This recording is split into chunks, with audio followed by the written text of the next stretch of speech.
Hi everyone, গেছো দিদি রবিবারের গল্পে তোমাদের সবাইকে স্বাগত জানাই। আমি কেরালায় আছি এবং আমি যে ডিস্ট্রিক্টে আছি এই ডিস্ট্রিক্টটা হচ্ছে ইডুকি ডিস্ট্রিক্ট। আর এই ইডুকি ডিস্ট্রিক্টের একটা খুব সুন্দর ছোট্ট গ্রামে আছি, তার নাম হচ্ছে কাম্বিলি কান্ডাম। হ্যাঁ, ইউ আর রাইট, ভেরি খটমট নাম। আমরা একটা ভীষণ সুন্দর এয়ারবিএনবিতে আছি, সেটা তোমাদের দেখাবো। কিন্তু আপাতত আমি এই পুরো জায়গাটা, কাম্বিলি কান্ডাম জায়গাটা এক্সপ্লোর করতে যাচ্ছি।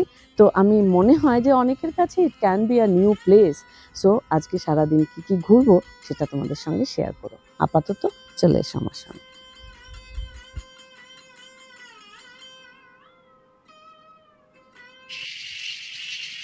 আমরা যারা শহরে থাকি তাদের কতজনের বলো এর এই শব্দটা শোনার সুযোগ বা সৌভাগ্য হয়। তাই আমি এখানেই শব্দটা রেখে দিয়েছি। শুধু ঝিঁঝি আমার মনে হয় না, আরও অনেক কিছু ছিল যাদের সম্মিলিত এই কনসার্টটা শোনার সুযোগ এবং সৌভাগ্য আমাদের হয়েছিল।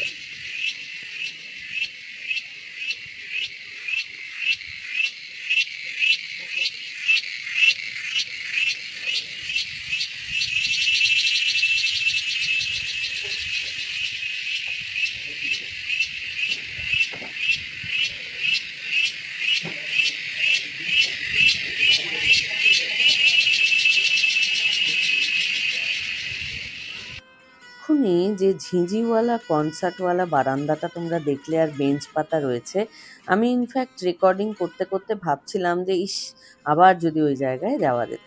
আসলে কেরালায় কিন্তু অনেক ফ্যান্টাস্টিক এয়ারবিএনবি আছে।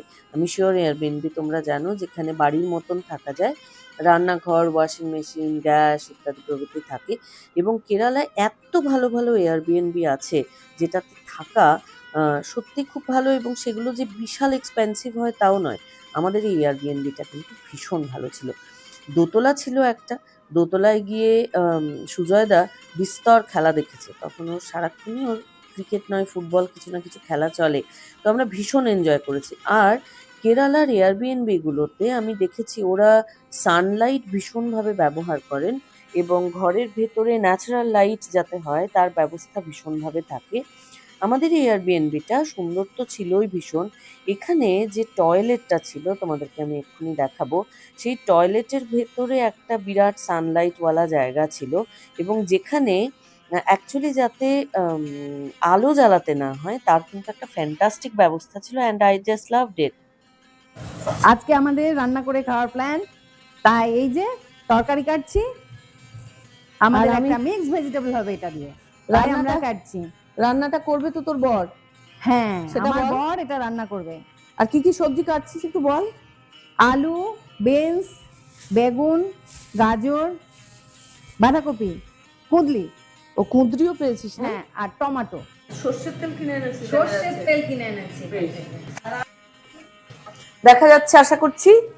আর এটা এই যে মধু অত্যন্ত ধৈর্য ধরে এই কুঁদরি কেটেছে, আমার দ্বারা হয় না, তো কেটেছে। আর এইদিকে এই মধু দুর্দান্ত জোগাড় দিয়েছে। আমরা একটু গোটা গরম মশলা কিনে এনেছি, এরকম পোস্তর দানা থাকে দেখছি গোটা গরম মশলার মধ্যে। মধু ফাটাফাটি ফাইনলি চপড অনিয়ন্স, এখানে আমাদের আদা, পেঁয়াজ, টমেটো, কাঁচা লঙ্কা, আর এখানে আমি আলু ভেজে রেখেছি। আর এখানে ডিম ভাজা হচ্ছে, এরপরে চাল ভেজানো আছে। আর সুজয়দা এসে আমাদের সবার জন্য পাঁচমিশালি তরকারি করবে। আর সুকু কিচ্ছু কাজ করেনি, ডিম ছাড়িয়েছে। মাঝে কথা বলিস না তুই, সারাক্ষণ ওর নামে ভালো কথা বলিস। কটা ডিম ছাড়িয়েছো বলো? আমি কটা, তুমি কটা? তুই কটা? সব? আমি না না না না, আমি বোধহয় চারটে, না তিনটে। তিনটে। বেশ। তো এই আমাদের প্রিপারেশন, আলটিমেটলি রান্না হলে তখন তোমাদের আরেকবার দেখাবো। অ্যাকচুয়ালি এই এয়ারবিএনবিটা এত ভালো, যে দু একবার বিদেশে গিয়ে রান্না টান্না করার সুযোগ এবং সৌভাগ্য হয়েছে, তো আমি দেখেছি এখানে এত সুন্দর। আমি ইন্ডিয়াতে আমরা খুব বেশি জায়গায় না থাকলেও কয়েকটা এয়ারবিএনবিতে থেকেছি, কিন্তু এত ফ্যান্টাস্টিক ব্যবস্থা আমি সত্যি কোনোদিনও পাইনি। তাই আমরা সবাই মিলে আজকে বাইরের খাবার না খেয়ে ভাত, ডিমের ঝোল, পাঁচমিশালি তরকারি ইত্যাদি খাচ্ছি।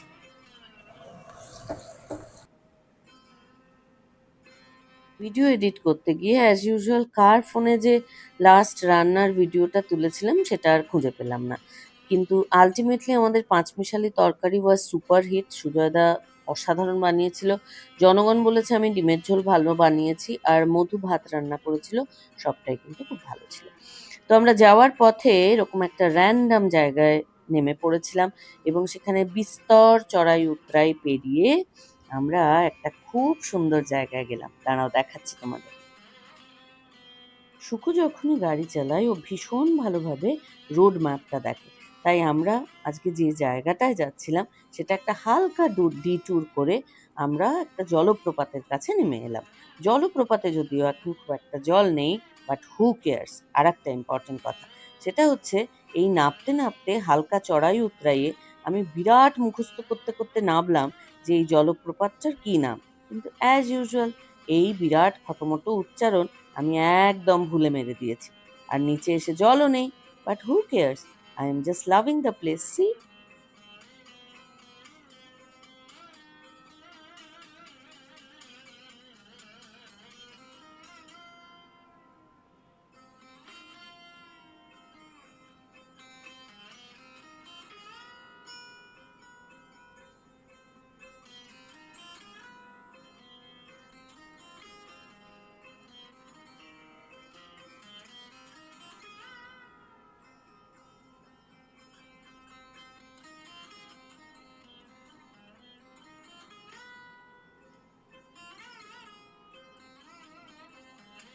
আমরা ছিলাম কাম্বিলি কান্দামে।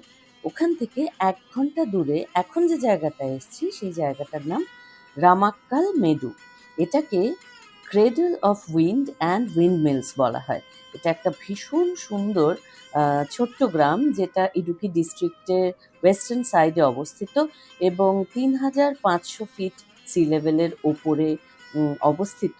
এবং এই যে জায়গাটা আমার পেছনেই তোমরা দেখতে পাচ্ছ, প্রচণ্ড সুন্দর সিনিক গ্রাসল্যান্ড আছে এবং একদম চারিদিকটা পাহাড়ে ঢাকা এবং একদম শেষ অবধি যদি তুমি টিপ অফ দ্য রকে যদি যেতে চাও, তাহলে যেতে পারো, তাহলে তোমার মনে হবে তুমি একদম টপ অফ দ্য ওয়ার্ল্ডে আছো। বাই দ্য ওয়ে, এই জায়গাটা উইন্ড মিলের জন্য বিখ্যাত।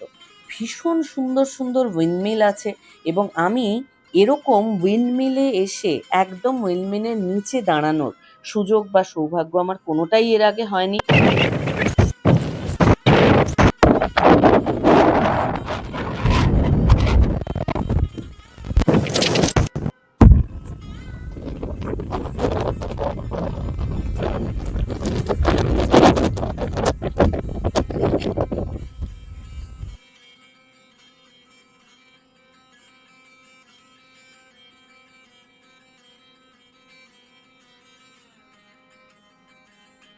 রামাক্কাল মেডুকে one of the windiest places in India বলা হয় এবং এখানে সারা বছর যে কোনো সিজনই হোক না কেন 35 কিলোমিটার/আওয়ার গতিবেগে কিন্তু হাওয়া বয়, সেজন্য এই উইন্ডমিলগুলো এত ভালো কাজ করে এবং এখানে 25 মেগাওয়াট এনার্জি তৈরি হয় খুব স্বাভাবিকভাবে।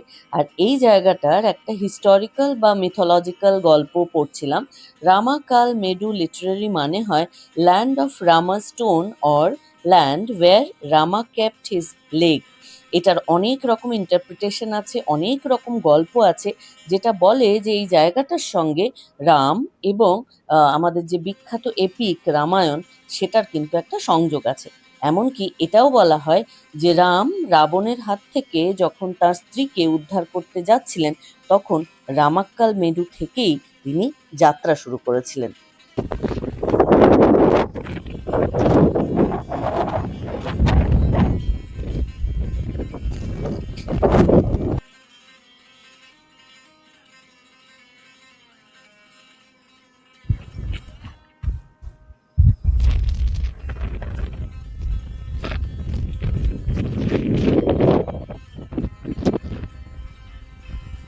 আমি সাউথ ইন্ডিয়ার বিভিন্ন জায়গায় ঘোরার সময় উইন্ডমিল দেখেছি বটে, কিন্তু একদম উইন্ডমিলের নিচে গিয়ে আমার ওই তাজমহলের নিচে গিয়ে দাঁড়ানোর মতন অবস্থা হচ্ছিল। তোমরা অনেকেই নিশ্চয়ই এটা এক্সপিরিয়েন্স করেছো।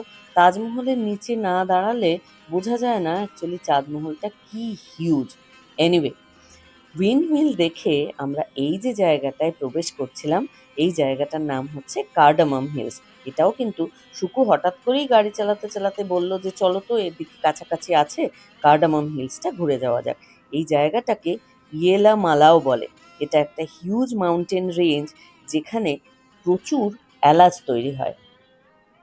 কার্ডামাম হিলসে আছি, যে জায়গাটা ইজ ফেমাস ফর প্রডিউসিং এলাচি বা কার্ডামামস। আর আমি যে ফার্মটায় আছি সেটা হচ্ছে সুমেরু প্লান্টেশনস। এটা বেসিক্যালি 200 একর জমির ওপরে তৈরি। ইটস আ হিউজ এরিয়া, এবং এখানে বছরে 100 টন এলাচি কিন্তু তৈরি হয়। এবং ওনারা এই পুরো এলাচিটা তৈরি হওয়ার পরে, এলাচ তৈরি হওয়ার পরে যেটা করেন সেটা পুরোটাই ওনারা কিন্তু ডাইরেক্টলি কোথাও সেল করেন না। ওনারা যেটা করেন সেটা হচ্ছে ওনারা অকশনে দেন। অকশনে দেওয়ার পরে বিভিন্ন সেন্টিমিটার আছে, যেমন 3 সেন্টিমিটার, 4 সেন্টিমিটার, 5 সেন্টিমিটার, আমি এলাচের কথা বলছি। তো সেইগুলো ওই সেন্টিমিটার ওয়াইজ তার দাম স্থির হয় অবশ্যই। এবং সবচেয়ে ভালো যে এলাচগুলো, সবচেয়ে বড় এবং ভালো এলাচ, সেটা অবভিয়াসলি এক্সপোর্ট হয়ে যায়। তো আমি এখন প্লান্টেশনের ভেতরে যাব, ভেতরে কিভাবে প্রসেসিং হয় সেটা তোমাদের দেখানোর চেষ্টা করব। চলে এসো আমার সঙ্গে।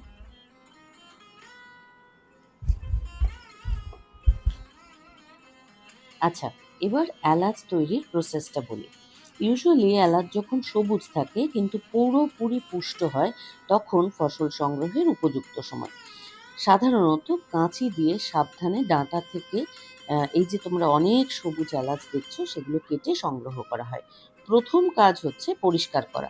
সংগ্রহ করা এলাচগুলোকে প্রথমে জল দিয়ে ভালো করে ধুয়ে ফেলা হয়, যাতে তাতে কোনো কাদা বা ধুলোবালি না থাকে।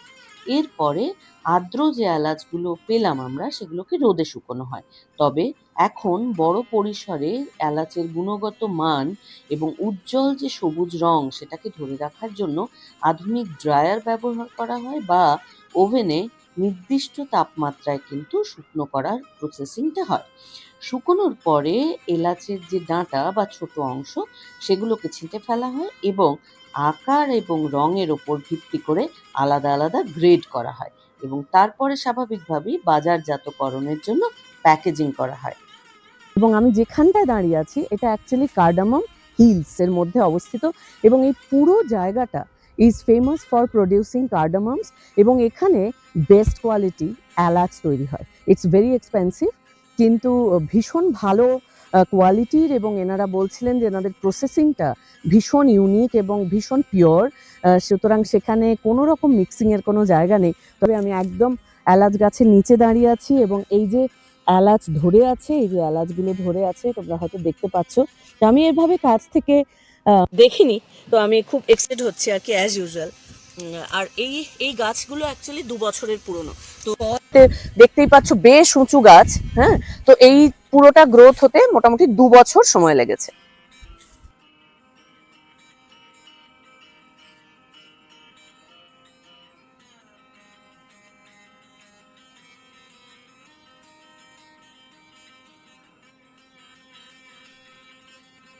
সারাদিন ঘোরাঘুরির পরে কেরালার একটা ছোট্ট জায়গায়, নাম না জানা জায়গায়, একটা একদম টিপিক্যাল কেরালার থালি খেতে এসেছি। এখানে এই ভাতটা যেমন খুব মোটা লাল চালের ভাত, সঙ্গে অনেক ছোট ছোট ভেজিটেবলস আছে। আর এটা যেমন বোধহয় বিটরুট দিয়ে কিছু বানানো আছে। সঙ্গে এটা যেমন একটা মাছ ভাজা লোকাল, এটা একটা মাংসের ফ্রাই আছে, সঙ্গে ডাল আছে, সাম্বার আছে, রাসাম আছে, কারিও আছে। তো এটা দিয়েই আজকে একটা ভালো লাঞ্চ করার প্ল্যান আছে। তো আমার মনে হয় আজকে গেছো দিদি রবিবারের গল্পটা এখানেই শেষ হোক, পেটুক বাঙালির খাবারের জায়গাতেই শেষ হোক। আশা করি আজকের ভিডিও তোমাদের ভালো লেগেছে। পরের রবিবারে আবার দেখা হবে তোমাদের সঙ্গে। ততক্ষণের জন্য বাই বাই এভরিওয়ান। সবাই ভীষণ ভালো থেকো, রেস্ট ইম্পর্টেন্ট, ভালো থেকো সবাই, বাই।